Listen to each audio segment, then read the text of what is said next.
Hi, and welcome to the No Experience. I'm Cherie No, and today we are going to talk about 10 surprising facts that I know you did not know about South Korea. So let's get right into the video.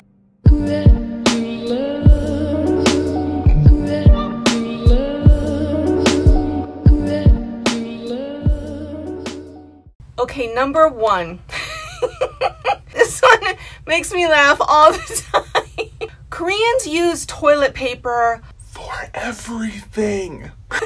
I don't mean just in the bathroom. I mean, you'll find it on the tables at restaurants. I see it at tables at my friend's house. I actually one time saw it on a roll in the kitchen, where like how we would normally put paper towels on the wall in the kitchen, and it was toilet paper. Y'all, I don't understand this one because let's be real. Toilet paper has a strange absorbency. Like, it absorbs, but it also crumbles apart like immediately, right? Because it's made to decompose. So why they use it for everything instead of using paper towels, I have no idea.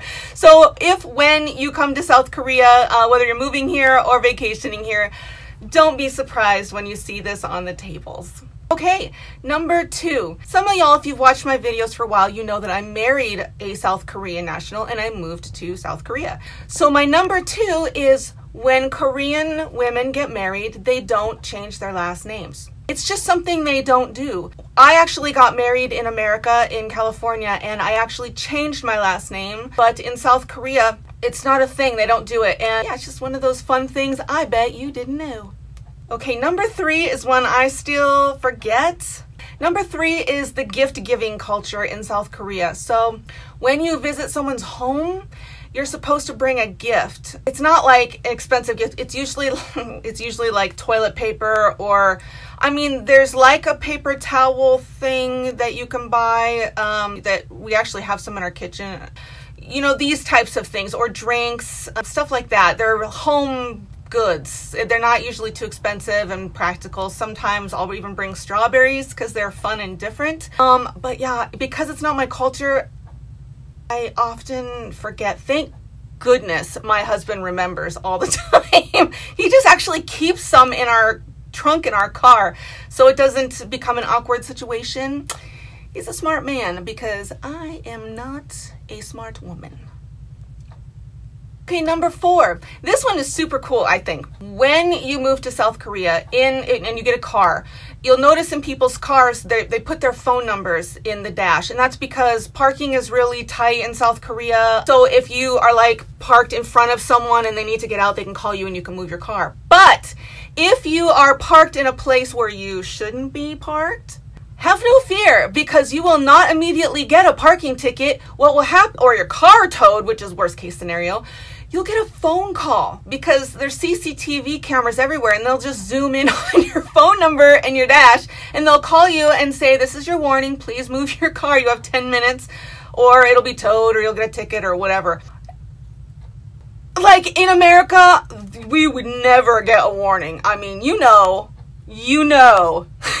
If that meter maid starts writing that ticket, it's over. Like, even if she just starts it, it's all done. You're getting that ticket. So don't worry. If you're parked in a place you shouldn't be, you'll get a friendly warning. All right, number five. Super sad. In South Korea, they don't have garage sales. That's my piggy bank. That was in my room. Relax, dipwad. I got $2 for it. It had $16 in it. I love garage sales, y'all. When I lived in America, most of my house was decorated from garage sales. They don't have them here. Like, people do sell used stuff all the time, but everything is done on the internet here in South Korea. They're super big on internet shopping, internet selling, so, which is convenient. That's true. But I mean, they don't do garage sales because almost everyone lives in a high-rise apartment. I mean, it's just not feasible, but I still miss it. So y'all send me comments below and send me pictures of some of your garage sales this summer so I feel less left out. Okay, number six, y'all, don't be grossed out by this.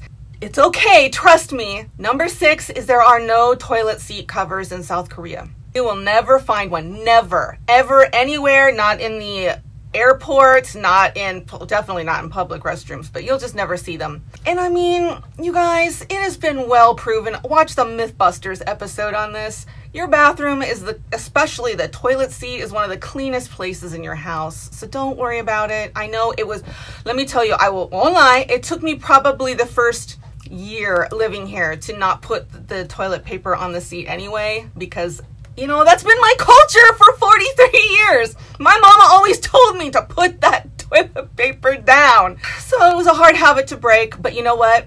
I didn't die.